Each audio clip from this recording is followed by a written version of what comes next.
Знаете ли кое остава, когато всичко друго се разпадне? Любовта. Библията казва, любовта никога не отпада.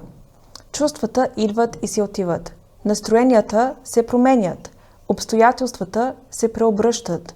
Но истинската любов не изчезва при първото разочарование. Не се стопява при първият конфликт. Не си тръгва при първата трудност. Тя може да бъде наранена. Може да бъде изпитана, но не се отказва лесно. Любовта не е импулс. Тя е избор. И когато всичко друго се срути, тя остава. Затова е последната дума. Защото е тази, която остава. Предизвикателство за днес. Избери да обичаш не по настроение, а въпреки него. Това беше серията 16 думи за любовта. 16 дни, 16 избора, 16 проявления. Напиши в коментарите коя дума ти беше най-трудна.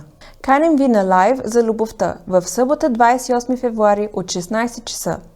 Ако имате въпроси по темата или искате да се включите в томболата за 3 книги за любовта, използвайте формуляра по-долу.